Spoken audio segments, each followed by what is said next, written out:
Donner 3 raisons pour lesquelles compter les calories n'est pas forcément une approche durable pour perdre du poids. Il s'agit d'une vidéo réponse à la vidéo de Dr Thibaut Fiolet sur le comptage des calories.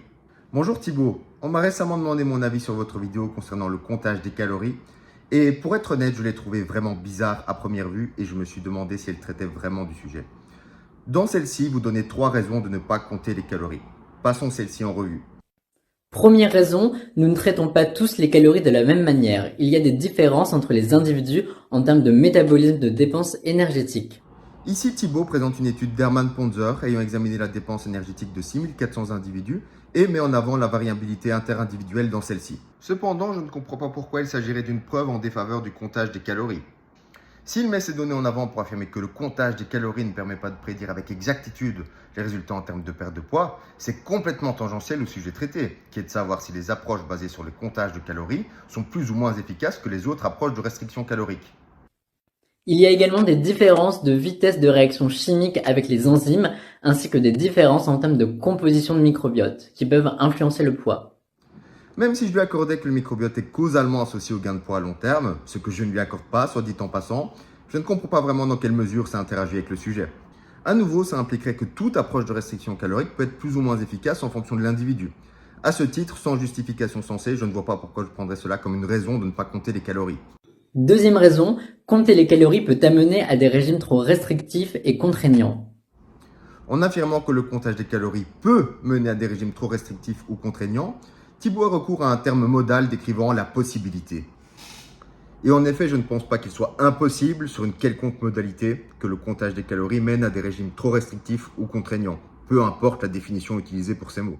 Cela ne nous informe pas si le comptage des calories est plus susceptible de mener à des régimes restrictifs et contraignants qu'une autre approche de restriction calorique, et s'il est associé à de moins bons résultats à long terme. Le comptage des calories pourrait peut-être mener à des approches moins contraignantes en moyenne, en offrant un panel d'aliments plus diversifié à inclure dans l'alimentation.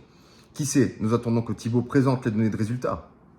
Chaque individu a un point de consigne qui régit le poids, c'est pourquoi la majorité des gens ont tendance à regagner du poids après avoir arrêté un régime.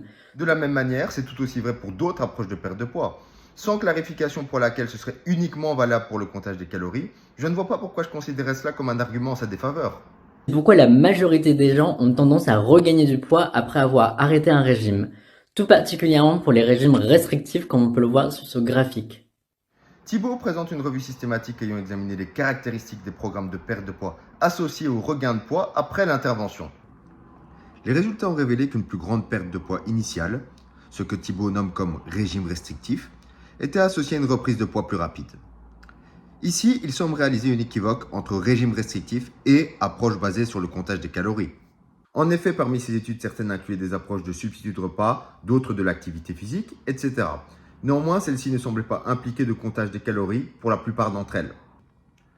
Cela dit, malgré une reprise de poids plus rapide, les régimes qu'il qualifie de restrictifs étaient toujours associés à de meilleurs résultats 5 ans après.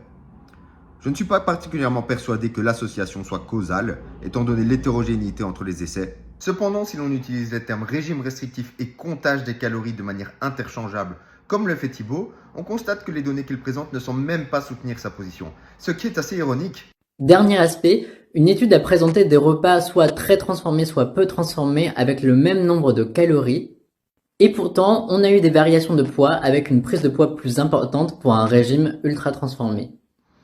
Thibault présente une étude de Kevin Hall sur les aliments ultra transformés. Dans celle-ci, les participants ont consommé 500 calories de moins en moyenne lorsque leur a présenté des aliments peu transformés par rapport à des aliments ultra transformés, ce qui était associé à des changements de poids corporel. Néanmoins, ça ressemble à un faux dilemme. Les deux approches, c'est-à-dire la réduction de l'apport en aliments ultra transformés et le comptage des calories, pourraient être toutes deux efficaces et ne sont pas mutuellement exclusives. Il se pourrait également que l'une des deux interventions soit plus bénéfique pour certains individus en fonction de leurs caractéristiques initiales.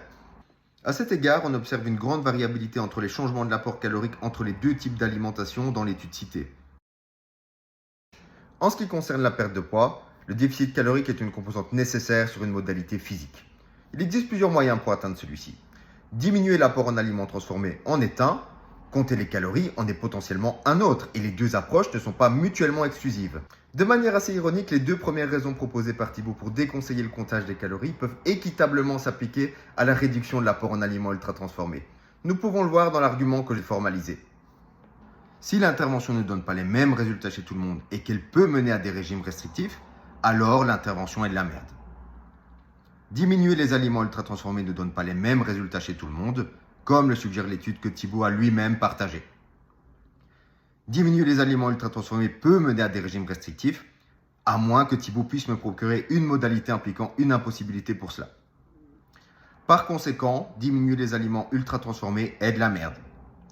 Sans briseur de symétrie, le discours de Thibault implique donc une contradiction.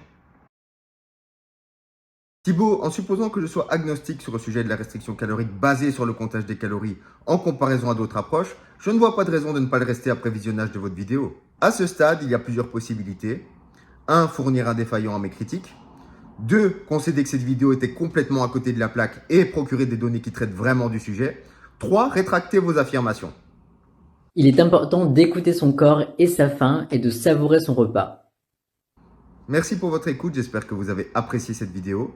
Si vous souhaitez me soutenir et me permettre de faire plus de contenu de ce type, n'hésitez pas à commenter et à partager la vidéo. À bientôt!